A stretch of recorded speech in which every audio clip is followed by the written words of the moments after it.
Rain tore across the city like shards of glass.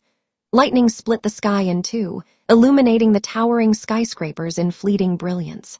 In a penthouse high above the streets, George stood frozen, watching the storm rage through the window. His chest tightened, not from the rain, but from the weight of betrayal. "You were always the perfect son, George." His adoptive father's voice echoed in his mind, cold and distant. "But perfection doesn't pay the bills. Sincere, he's the one who belongs here." George clenched his fists so hard that his nails dug into his palms. Belongs here. His adoptive brother Sincere, the golden boy, the charming manipulator, had not only stolen the family's favor, but also the woman George loved with everything he had. His fiancée, Alara. A flashback struck him like a blow to the chest. He was back in that warm, candle-lit apartment just weeks before the betrayal. Alara's laughter had danced around him like music, her hand in his, her eyes so full of love, but that was before she whispered Sincere's name. "I can't fight it anymore. He understands me, George." George had fallen to the floor, broken, while the world around him shattered. 3 years at the bottom, sleeping in cold alleys, scavenging scraps, barely keeping the faintest spark of hope alive. Every day, every night, he had imagined this moment, the moment he would rise again, stronger than ever.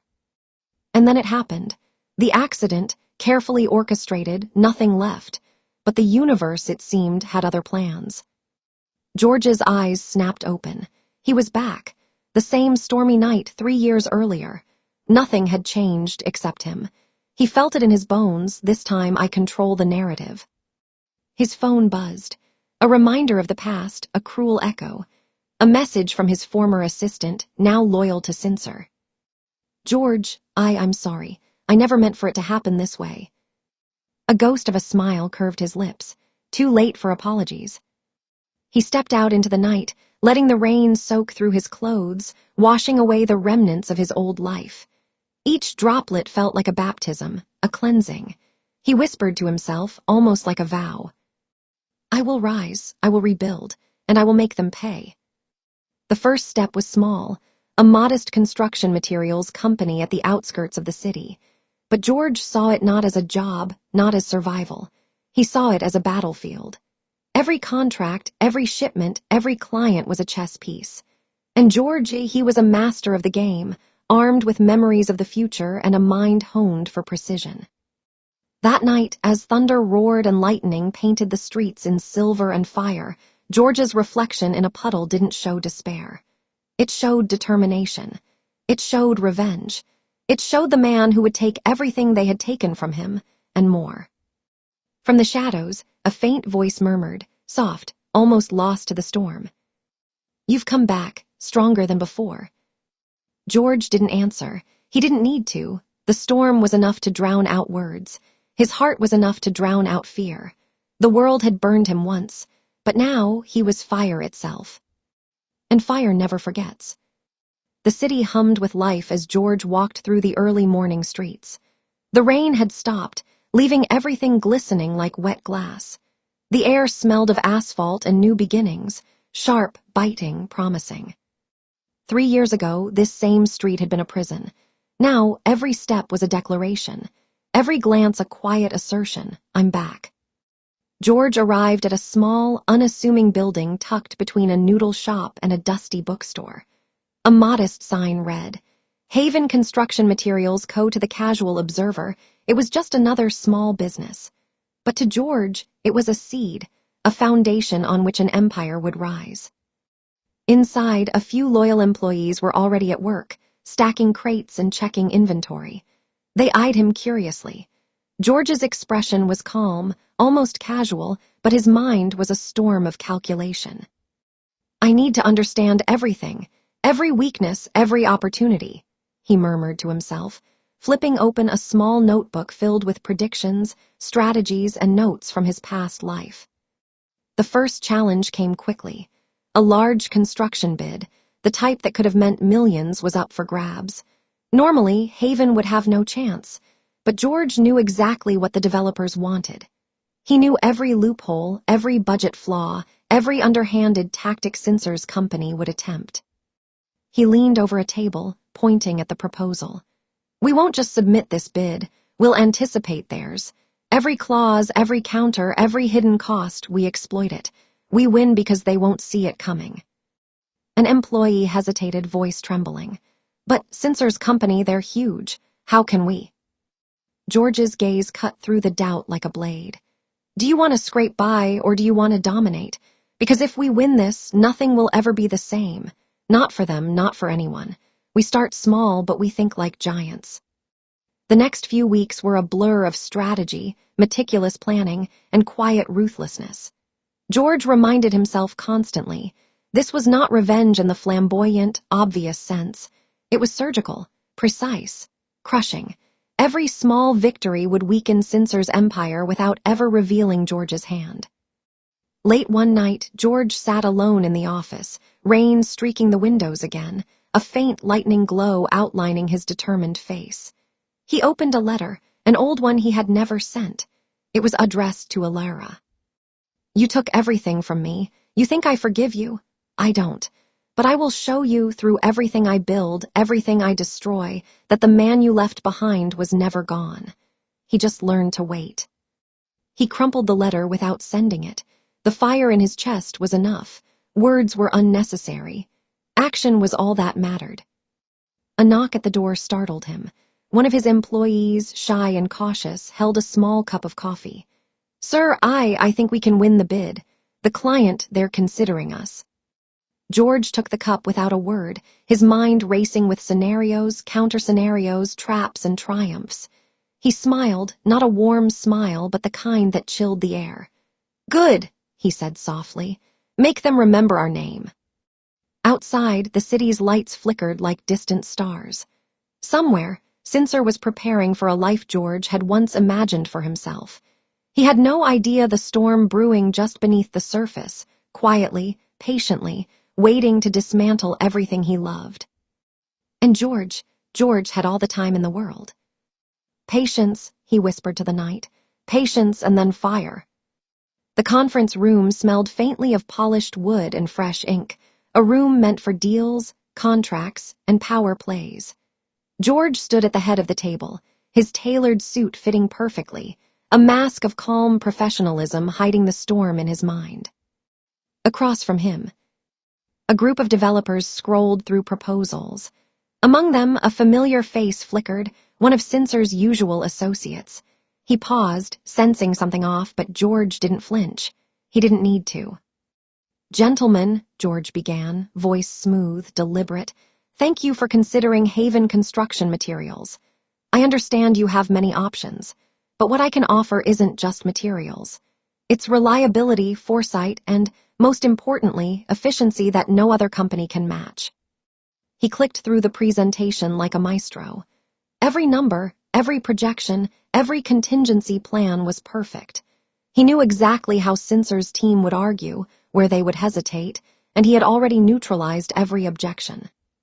As he concluded, one developer leaned forward. This is impressive.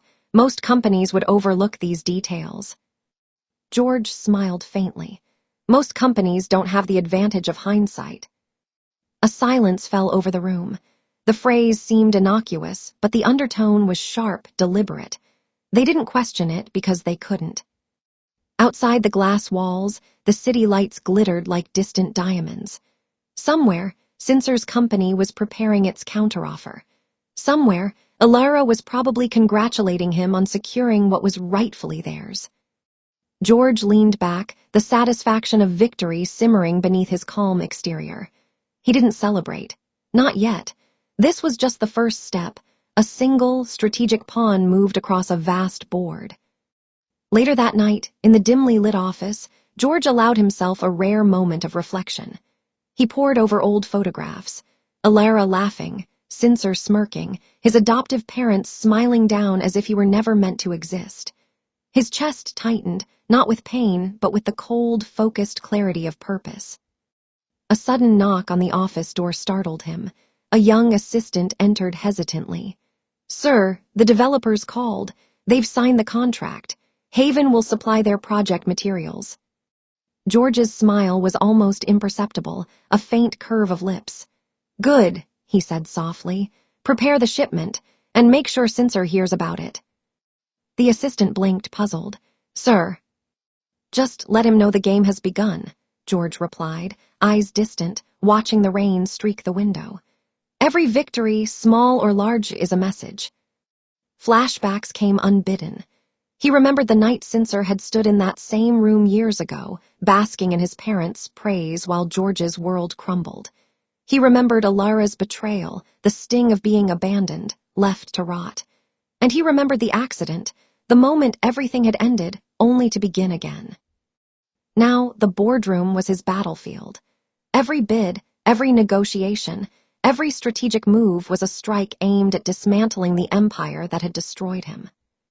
Later, when George returned to his modest apartment, he poured himself a drink and sat by the window. Outside, the city glittered deceptively calm, but George knew better. Storms didn't always announce themselves with lightning and thunder. Some storms, the ones that mattered, started quietly and grew until nothing could withstand them. He whispered to the empty room, a vow sharper than any blade. This is just the beginning. I will take everything, and when I am done, they will know the cost of betraying me. Lightning cracked across the sky, illuminating his reflection, eyes cold, focused, unyielding. This wasn't just revenge. This was inevitability. And George had all the time in the world to ensure it. The skyline was alive with lights that reflected George's ambition back at him.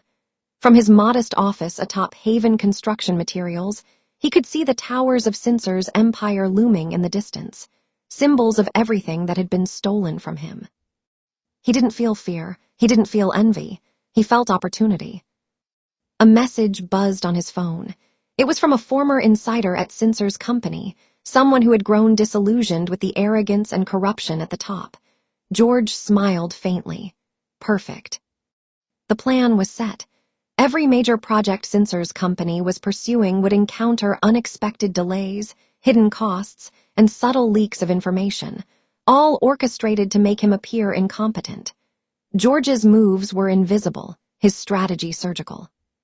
The first strike came at a high-profile construction site. George personally oversaw the delivery of materials from Haven.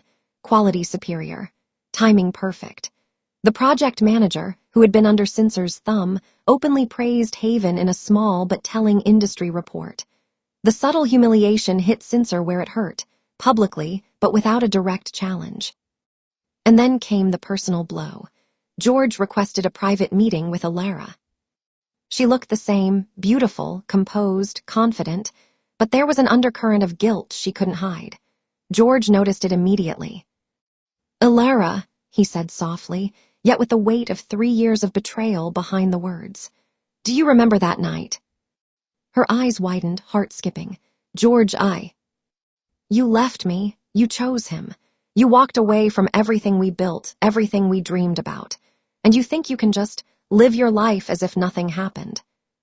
Tears welled in her eyes, but George didn't soften. He didn't need to. His purpose was not to comfort, but to confront. I'm not here for forgiveness, he continued. I'm here to remind you that actions have consequences, and everything you and Censor built, everything you thought was secure, is fragile. Alara's hands trembled. George, I never thought. You never thought about me, he interrupted, voice cold yet steady. But I have thought every day, every hour about how to take back what was stolen, and I will. As he left, rain began to fall once more, soft at first, then relentless. He didn't look back. Every drop was a drumbeat of his determination, echoing in the streets below.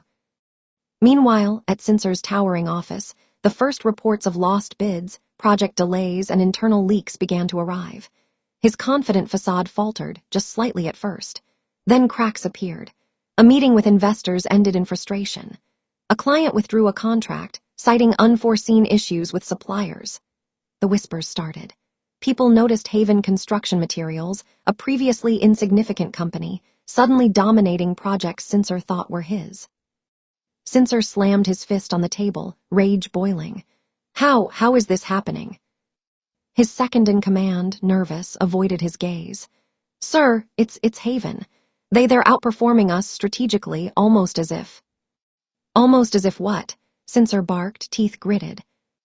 Almost as if someone knew exactly what we would do next. Cincer froze. A cold, sinking realization began to crawl over him. George. Miles away, George watched the city from Haven's office. The lights shimmered in the rain. He allowed himself a single smile, quiet, controlled. The game is on. But deep in the shadows of his mind, a single question lingered. Cincer will fight back. Will I be ready when he comes for me directly? George didn't answer. He didn't need to. The storm had already begun, and soon no one would be able to stop it. Thunder rolled across the city, a grim herald of the storm within George's mind. Haven Construction Materials had grown from a modest office on the outskirts of town into a rising powerhouse, and Cincer's empire, once untouchable, was crumbling under the weight of meticulous sabotage. Every contract lost, every investor swayed, every project delayed was a calculated blow. But this night wasn't about business. This night was about closure. George stepped into the grand hall of Cincer's penthouse, the same place where his world had once shattered, the same place where he had been abandoned, humiliated, and cast aside. The lightning through the tall windows painted jagged silver lines across the room, reflecting the storm of emotion within him. Cincer stood at the far end, face pale but defiant. His empire was bleeding, his confidence shaken, but he refused to show weakness.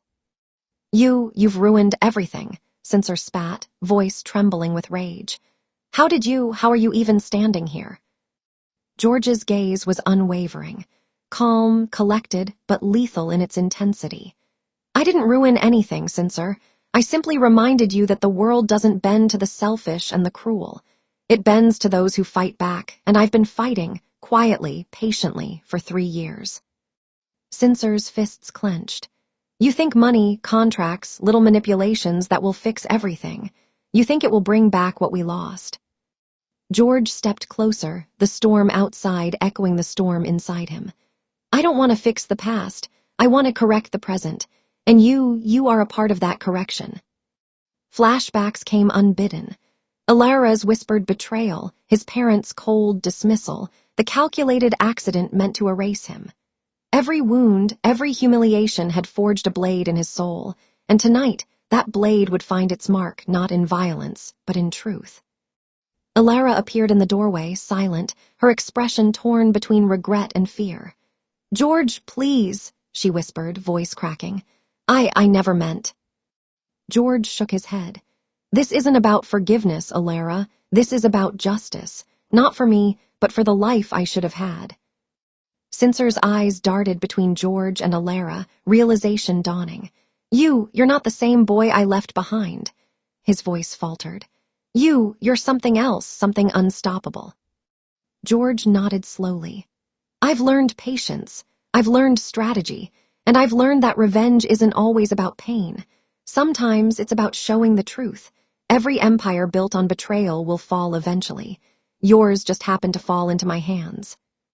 For a long, heavy moment, the three of them stood in silence. The storm outside raged as if echoing the tension within. Cincer's expression shifted from fury to fear to a strange, reluctant understanding. I could destroy you, Cincer admitted, voice barely above a whisper. I could take back everything and make you pay. George's eyes softened, just a fraction, with a weight only he could carry. And you could. But here's the choice, Cincer, revenge or redemption. Take the path you've always known and we fight endlessly. Choose to step back and perhaps you'll survive your own mistakes. Cincer closed his eyes, a shiver running through him. For the first time, he was powerless. For the first time, he faced a life he could no longer control. The storm began to subside, the rain easing into a soft drizzle. George turned toward the door, his expression unreadable. The rest is up to you. As he walked away, Alara called softly, George. He paused, looked back once, not with hatred, not with longing, but with quiet resolution. Goodbye, he said, and left. Outside, the first rays of dawn cut through the clouds, painting the streets in golden light. George's empire was rising, not just built on wealth and power, but on precision, patience, and the strength forged in betrayal. He had reclaimed his dignity, his life, and his future.